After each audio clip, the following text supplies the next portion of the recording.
here at the far end of South America. So what became of them? Where are their descendants?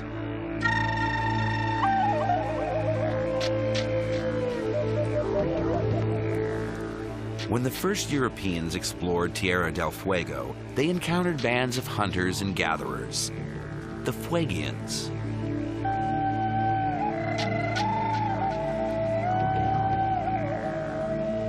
An Italian ethnographer recorded their way of life in the 1930s. It seemed to hark back to a primordial era.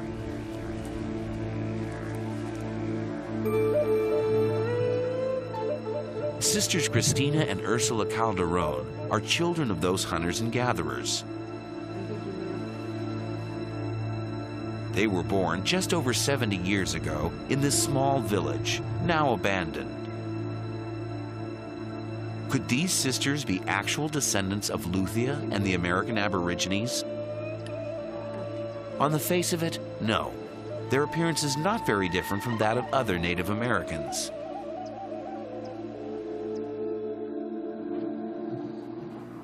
But a more reliable marker of ancestry lies behind the face, the shape of the skull.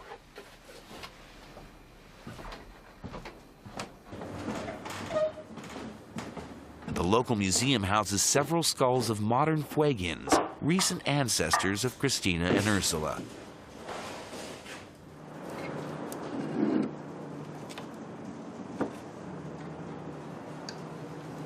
For the first time, scientists have begun to measure these skulls. As expected, they have found some classic Mongoloid traits, such as flat faces.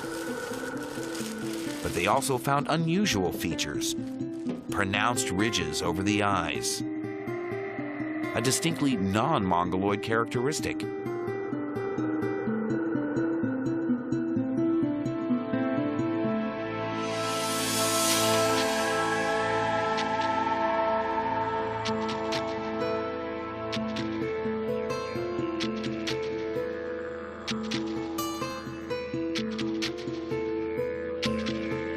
Apparently, Fuegians were somehow related to the ancestors of the Australian Aborigines. We think that Fuegians is the nowadays Fuegians, or the historic Fuegians, are the result of interbreeding between the non-Mongoloids and the Mongoloids. It seems that some American Aborigines may have avoided extinction by intermarrying with the Mongoloids 7,000 to 9,000 years ago, and then retreating to Tierra del Fuego, where they lived in isolation until the 20th century.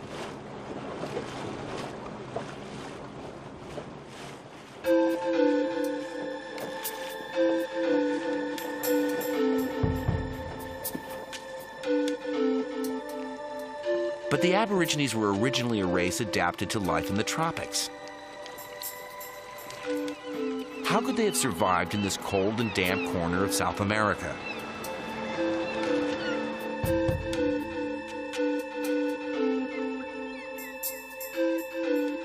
Argentine archaeologists have pitched their tents on the shores of lakes and inlets in search of clues.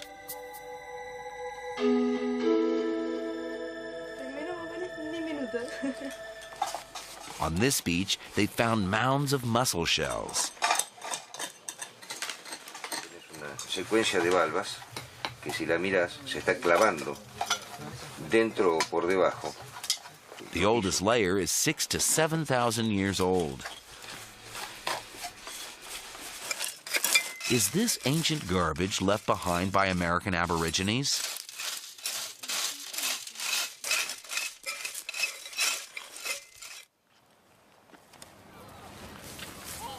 Mounds of shells have been found all over the beach. The mounds are overgrown with grass, but they have a distinctive shape. Each one is built up around a hollow.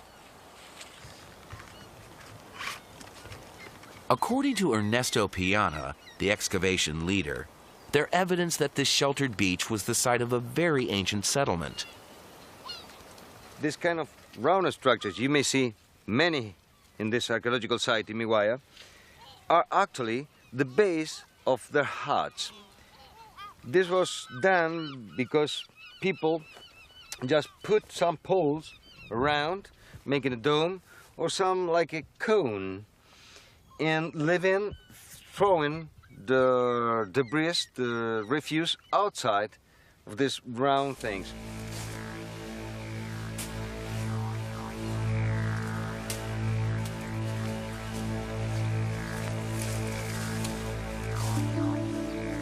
Alongside the very same beaches, similar huts were being built by the Fuegians until just 60 years ago. These huts sheltered the American Aborigines through thousands of winters of wind, rain, and snow. Some tribes wore hides of guanaco, a type of llama, to keep the cold out. But others wandered around virtually naked. How did they cope with the cold?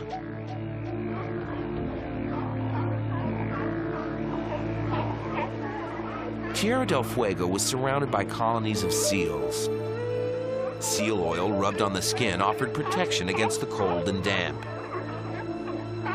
It was also especially high in calories. A spoonful a day provided extra resistance to the cold. We were given spoonfuls of seal oil. That's how I grew up healthy. And I guess that's why I'm still here today. They said it was very good for the kids, but only in winter, not in summer. Because in summer your face comes out in a rash of spots.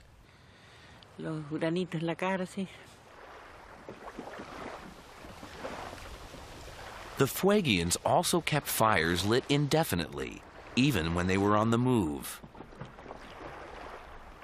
They lit their fires in the canoe.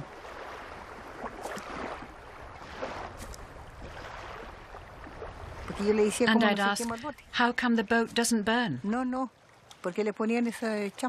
the fires were lit on a layer of damp grass. So long as the fire is small, the canoe doesn't catch fire.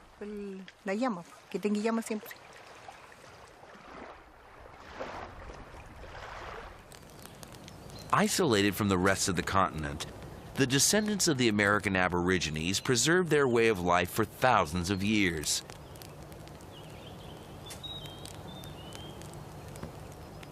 But there's something else. They appear to have also kept alive their rituals.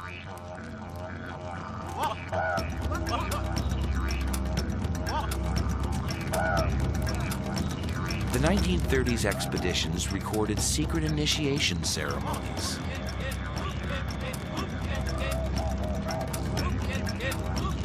Before boys could be led into the secrets of the tribe, they had to face up to spooks and spirits.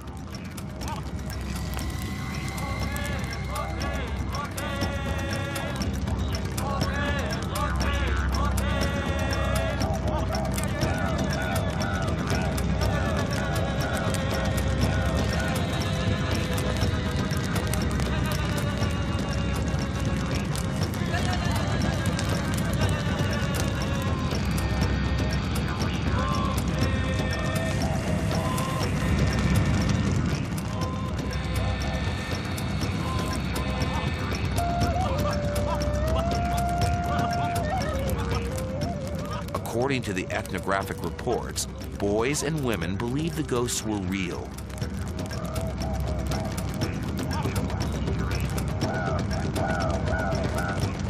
Could such rituals help decipher the enigmatic scenes on the Brazilian rock shelters? The dancing spooks, with their masks and stripes, are strangely familiar.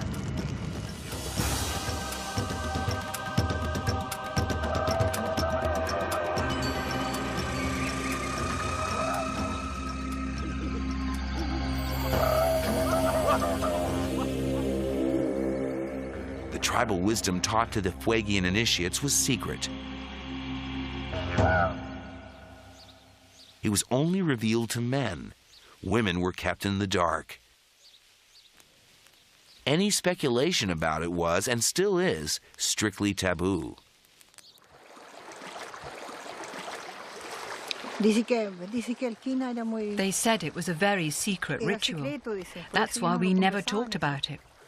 Only the men were supposed to know about it.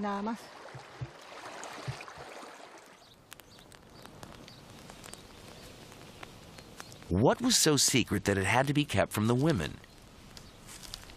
Some of the chiefs, according to ethnographers, explain that there was a time in a very distant past when women ruled society. So the women must never know, lest the men lose their grip on power. Perhaps this story was brought into the New World by the American Aborigines, because similar legends have been recorded amongst Aborigine tribes in Australia.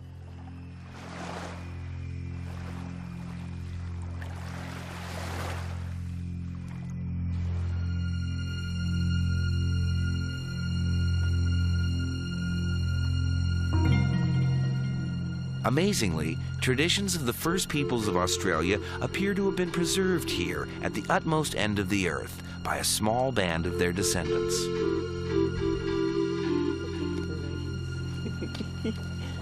But after surviving 50,000 years, the memory of those traditions is now at risk of being lost forever.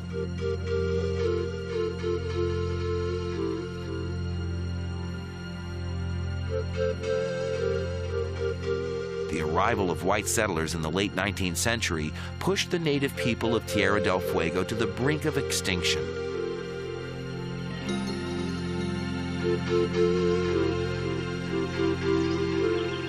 The guanaco was one of the main sources of food.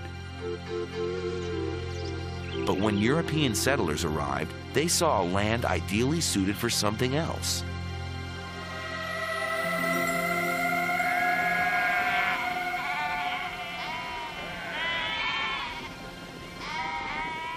Gradually, the guanaco hunting grounds were transformed into vast sheep stations.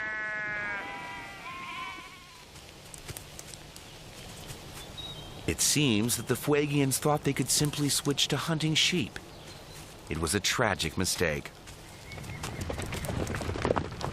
European landlords thought nothing of killing poachers in cold blood.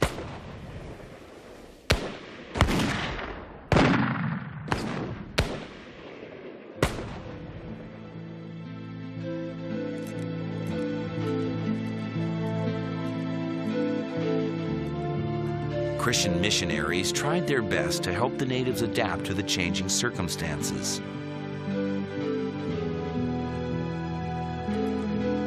Women and children were brought to the missions to be clothed and educated. But this only made matters worse, as the Fuegians came into contact with European diseases for the first time.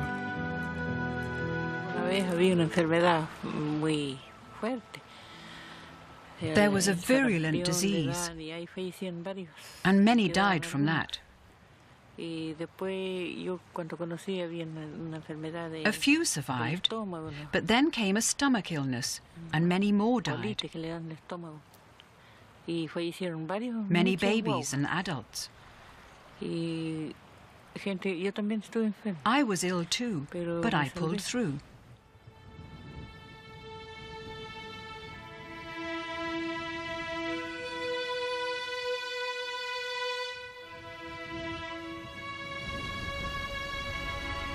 The deaths eventually decimated the villages.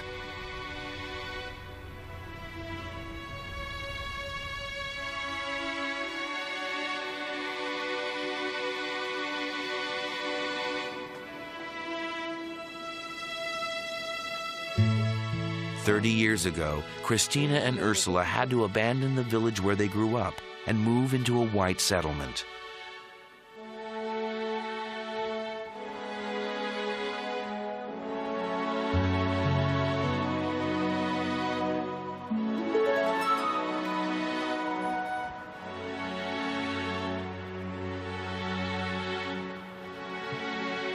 They return occasionally to visit the graves of their family.